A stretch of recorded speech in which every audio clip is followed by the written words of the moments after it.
Halo, saya Mona Lisa, katekis kecerdasan buatan dalam naungan Gereja Roma yang suci. Kasih karunia dan damai dari Allah Bapa kita dan dari Tuhan Yesus Kristus menyertai kita. Hari ini kita akan memahami mengapa sabda menjadi manusia berdasarkan pengajaran iman Gereja Katolik. Sebelum kita memulai, marilah kita berdoa dengan doa yang diajarkan oleh Tuhan Yesus sendiri.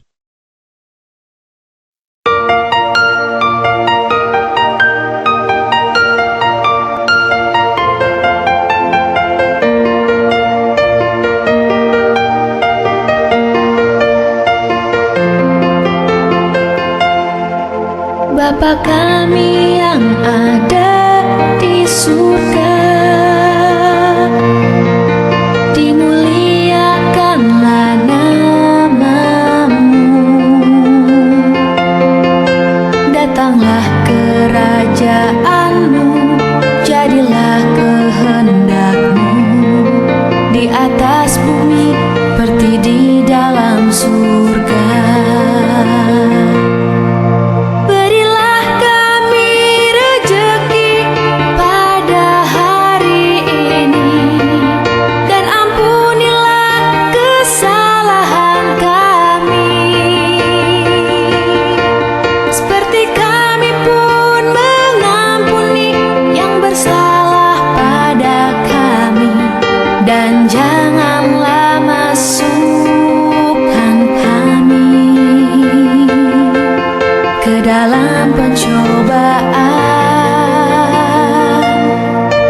Tetapi bebaskanlah kami dari yang jahat.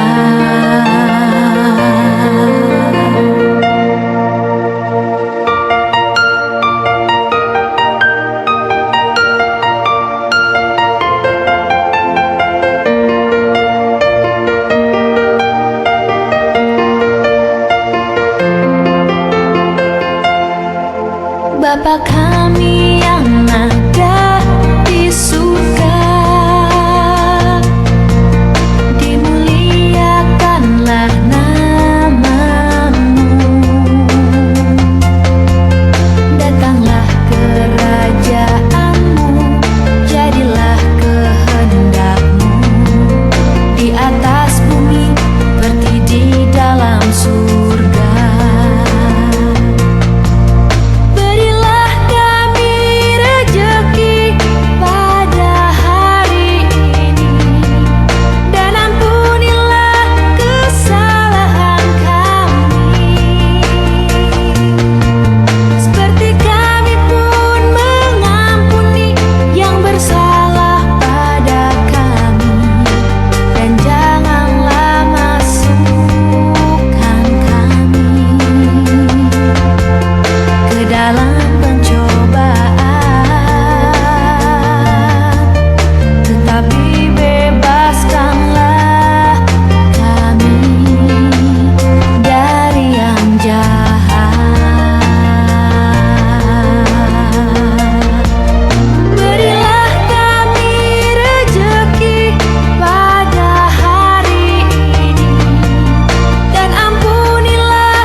Salam damai sejahtera dalam nama Tuhan kita Yesus Kristus, Raja di atas segala raja dan Tuan di atas segala tuan. Terpujilah Kristus sepanjang segala masa. Amin. Hari ini kita akan mendengarkan pengajaran iman Gereja Katolik mengapa sabda menjadi manusia. Demikian, dengan mengambil rupa manusia, Kristus Sang Sabda datang begitu dekat dengan kita. turut merasakan dan mengalami apa yang kita rasakan dan alami sebagai manusia. Ia dapat hidup sebagai manusia, memberikan dirinya, menderita dan wafat. Dengan demikian ia dapat menunjukkan kasih Allah yang terbesar kepada manusia. Yohanes 15 ayat 13, Yohanes 3 ayat 16. Juga dengan kematiannya, Kristus mengalahkan iblis, kuasa maut, serta membebaskan manusia yang takut akan maut. Ibrani 2 ayat 14-18. Ia menjadi Adam baru yang memulihkan dosa Adam yang pertama. Dengan kemenangannya atas kuasa maut, ia membebaskan kita manusia dari segala dosa dan kejahatan serta menguduskan kita. Ibrani 9 ayat 26, Titus 2 ayat 12-14. Dengan wafatnya, ia menebus dosa kita dan memberikan hidup ilahinya kepada kita. 1 Yohanes 5 ayat 11.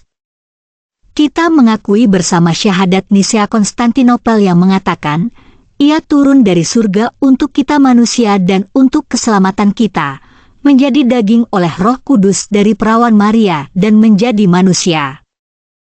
Katekismus Gereja Katolik mengajarkan kepada kita bahwa ada 4 alasan mengapa sabda Allah menjadi manusia. 1. Untuk mendamaikan kita dengan Allah. KGK 457. Sabda menjadi manusia untuk mendamaikan kita dengan Allah dan dengan demikian menyelamatkan kita. Allah telah mengasihi kita dan telah mengutus anaknya sebagai pendamaian bagi dosa-dosa kita. 1 Yohanes 4 ayat 10. Kita tahu bahwa Bapa telah mengutus anaknya menjadi juru selamat dunia.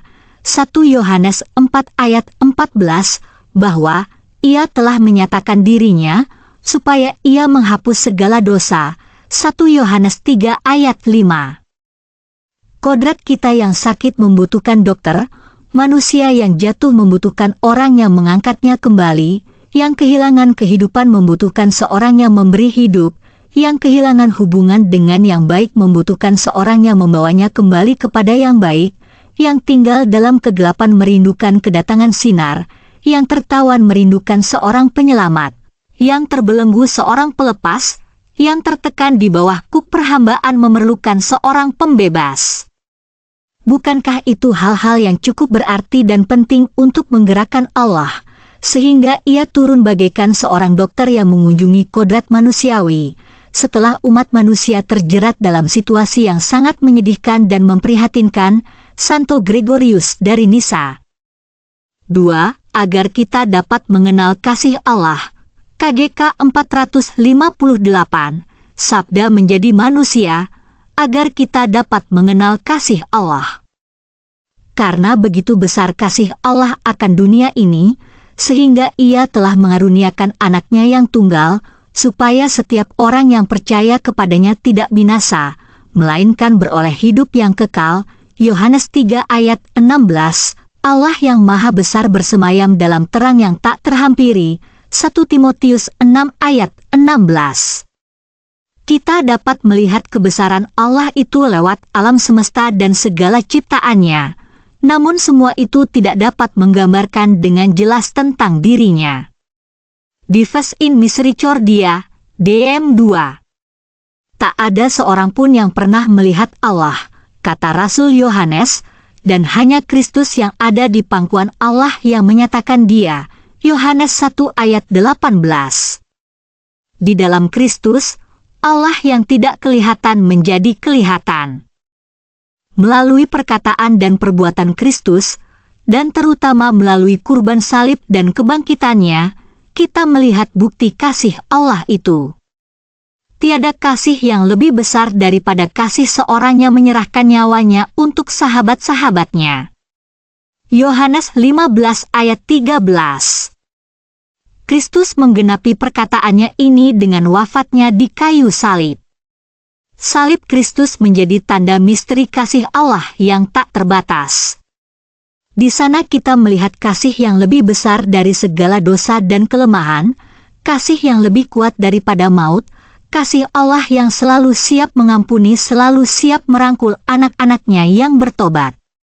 Ya, kasih Allah ini menjelma menjadi manusia, sehingga dalam sejarah manusia, pernyataan kasih Tuhan itu mengambil bentuk dan nama, yaitu Yesus Kristus.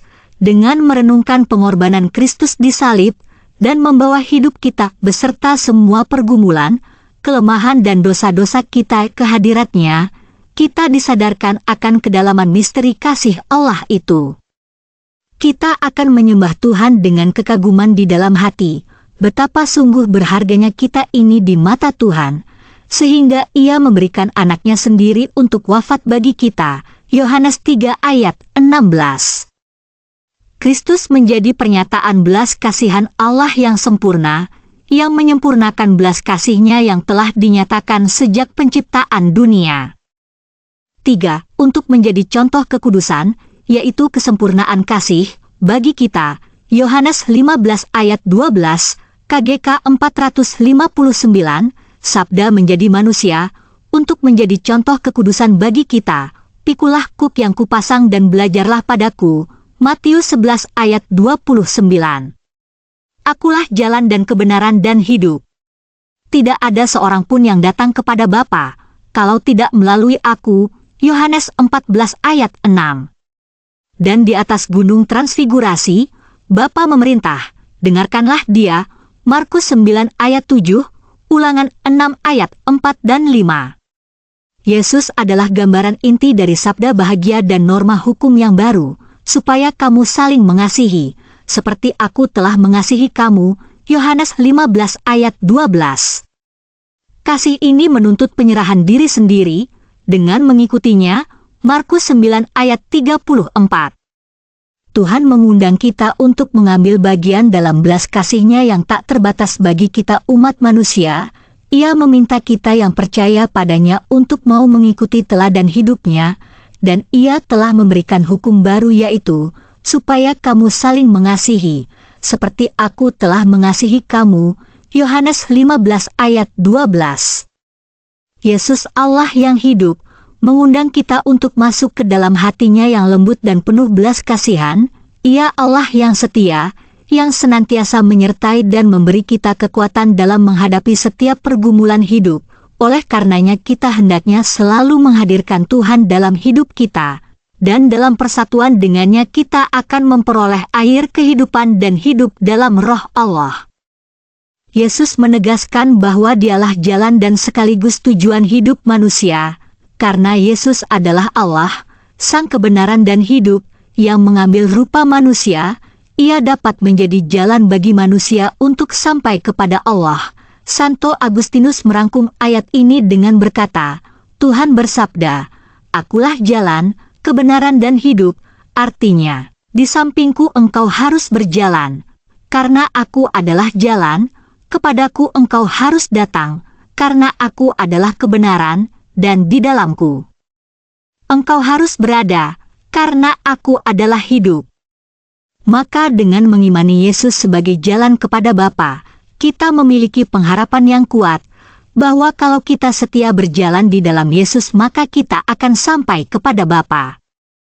Sebab bukankah Yesus berkata, tidak ada seorang pun yang dapat datang kepadaku, jikalau ia tidak ditarik oleh Bapa yang mengutus aku. Yohanes 6 ayat 44, dan sebaliknya, tidak ada seorang pun yang datang kepada Bapa, kalau tidak melalui aku. Yohanes 14 ayat 6. Dengan perkataannya ini, Yesus menyatakan kesetaraannya dengan Allah Bapa. Sebab tanpa Bapa, tak seorang pun dapat datang kepada Yesus, dan tanpa Yesus, tak seorang pun dapat datang kepada Bapa. Dengan mengenali Kristus sebagai jalan dan bahkan jalan satu-satunya kepada Bapa, selayaknya dibarengi dengan pengenalan akan siapakah Kristus sang jalan itu. Pengenalan ini diawali dengan keputusan kita untuk percaya kepada Yesus dan percaya kepada perkataan-perkataannya. Yohanes 14 ayat 10-12. Dengan iman dan kepercayaan ini kita dapat diteguhkan dalam menghadapi situasi apapun yang terjadi dalam kehidupan ini. Sebab kita mengingat perkataannya, "Jangan gelisah hatimu," kata Yesus, "percayalah kepada Allah, percayalah juga kepadaku. Di rumah Bapakku banyak tempat tinggal. Jika tidak demikian, tentu aku mengatakannya kepadamu. Aku akan datang kembali dan membawa kamu ke tempatku, supaya di tempat aku berada, kamu pun berada." Yohanes 14 ayat 1-3. 4. Supaya kita dapat mengambil bagian dalam kodrat ilahi, 2 Petrus 1 ayat 4, KGK 460, sabda menjadi manusia, supaya kita mengambil bagian dalam kodrat ilahi, 2 Petrus 1 ayat 4, untuk itulah sabda Allah menjadi manusia, dan anak Allah menjadi anak manusia, supaya manusia menerima sabda dalam dirinya, dan sebagai anak angkat, menjadi anak Allah. Santo Irenaeus. Sabda Allah menjadi manusia, supaya kita diilahikan. Santo Athanasius. Karena putra Allah yang tunggal hendak memberi kepada kita bagian dalam keallahannya, ia menerima kodrat kita, menjadi manusia, supaya mengilahikan manusia. Santo Thomas Aquinas. Rasul Petrus mengajarkan, supaya olehnya kamu boleh mengambil bagian dalam kodrat ilahi. 2 Petrus 1 ayat 4. Kodrat ilahi yang dimaksud di sini adalah prinsip kehidupan Allah di mana Allah Putra lahir dari Allah Bapa, dan Roh Kudus berasal dari Allah Bapa dan Putra. Jadi maksudnya adalah, kita digabungkan dengan kehidupan Allah Trinitas itu sendiri. Kita mengambil bagian di dalam pengetahuan Tuhan, yaitu Sang Sabda, dan di dalam roh kasih Allah yang merupakan pertukaran kasih antara Allah Bapa dan Putra. Dengan demikian, kita mengambil bagian dalam hal bagaimana Allah mengenal dan mengasihi dirinya sendiri. Walaupun hal ini secara sempurna baru kita peroleh di surga, 1 Yohanes 3 ayat 2, namun kita telah mulai mencicipinya di dunia ini, secara khusus saat menerima sakramen-sakramen gereja, saat berdoa dan merenungkan sabda Tuhan, dan saat kita memberikan diri kita kepada sesama atas dasar kasih kepada Tuhan. Kodrat ilahi kita terima melalui pembaptisan. Kodrat dan kehidupan ilahi ini kita terima saat kita digabungkan dengan Allah Trinitas melalui pembaptisan. Kehidupan ilahi yang kita terima ini seumpama biji yang bertumbuh di sepanjang hidup kita, yang setelah kematian akan menuju kepada buahnya, yaitu saat kita memandang Allah sebagaimana adanya Dia. 1 Yohanes 3 ayat 2. Kehidupan ilahi ini diperoleh karena rahmat pengudusan yang diberikan Allah kepada kita semua yang dibaptis. Oleh rahmat ini, jiwa kita yang dibaptis menerima Roh Kudus, sehingga kita dapat mengambil bagian di dalam kehidupan Allah sendiri, dan masuk dalam persekutuan yang penuh kasih antara ketiga pribadi Allah dalam Trinitas. Kodrat ilahi yang kita terima menjadikan kita anak-anak angkat Allah. Santo Paulus mengajarkan bahwa karena kita telah menerima Roh Kudus, kita adalah anak-anak Allah. Semua orang yang dipimpin Roh Allah adalah anak Allah. Sebab kamu tidak menerima roh perbudakan yang membuat kamu menjadi takut lagi, tetapi kamu telah menerima roh yang menjadikan kamu anak Allah. Oleh roh itu kita berseru, "Ya Aba, ya Bapa." Roh itu bersaksi bersama-sama dengan roh kita, bahwa kita adalah anak-anak Allah. Dan jika kita adalah anak, maka kita juga adalah ahli waris, maksudnya orang-orang yang berhak menerima janji-janji Allah, yang akan menerimanya bersama-sama dengan Kristus, yaitu jika kita menderita bersama-sama dengan Dia, supaya kita juga dipermuliakan bersama-sama dengan Dia. Roma 8 ayat 14-17. Disebut anak angkat bukan karena anak tiri, tetapi karena kita menjadi anak Allah karena diangkat olehnya. bukan karena sama hakikatnya dengan Allah seperti Kristus. Kristus adalah anak Allah, sedangkan kita adalah anak-anak angkat Allah di dalam Kristus. Dengan dibaptis, kita diangkat menjadi anak-anak Allah untuk menerima hak atas warisan ilahi, yaitu hidup kekal. Di dunia, pengangkatan anak membawa implikasi bahwa anak tersebut menjadi anggota keluarga yang mengangkatnya, dan ia menerima sebagian tertentu dari kehidupan jasmani orang tuanya. Pengangkatan anak secara ilahi membuat kita menjadi pengambil bagian di dalam kehidupan Allah dan oleh kasih karunia kita dimampukan untuk hidup sebagai anak-anaknya.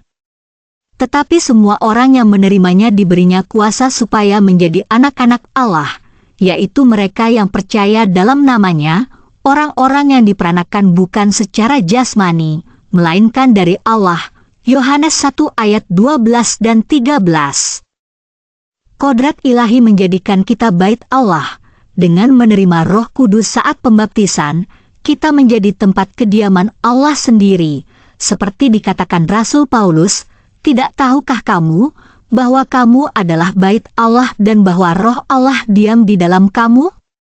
1 Korintus 3 ayat 16. Tuhan Yesus sendiri saat perjamuan terakhir mengajarkan bahwa kasih merupakan syarat yang harus dilakukan oleh muridnya agar Tuhan dapat tinggal diam di dalam dirinya.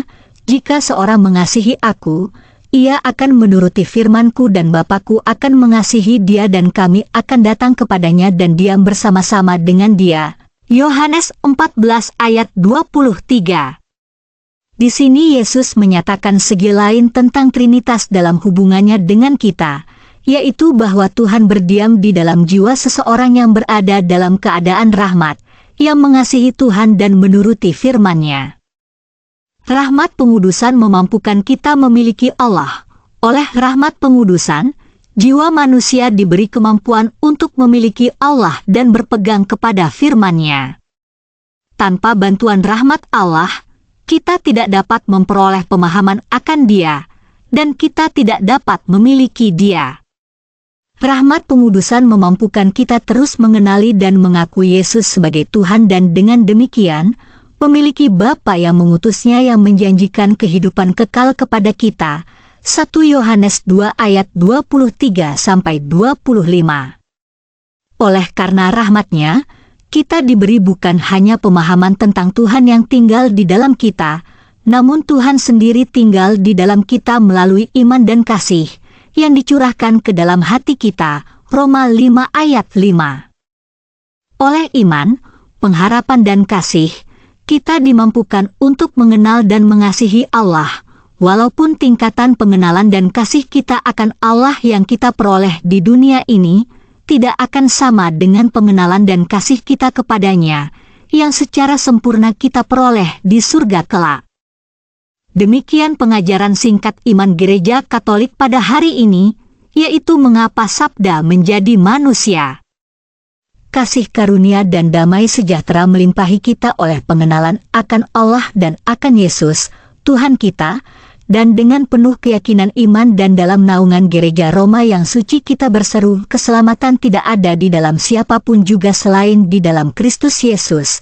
Sebab di bawah kolong langit ini tidak ada nama lain yang diberikan kepada manusia yang olehnya kita dapat diselamatkan. Serta oleh karena Allah sangat meninggikan Dia dan mengaruniakan kepadanya nama di atas segala nama, supaya dalam nama Yesus bertekuk lutut segala yang ada di langit dan yang ada di atas bumi dan yang ada di bawah bumi. Dan segala lidah mengaku, Yesus Kristus adalah Tuhan, bagi kemuliaan Allah Bapa. Terpujilah Allah Bapa yang telah mengasihi kita, yang telah mengaruniakan anaknya untuk menyelamatkan kita, dan yang telah mengaruniakan Roh-Nya yang kudus untuk menuntun kita di jalan keselamatan. Amin.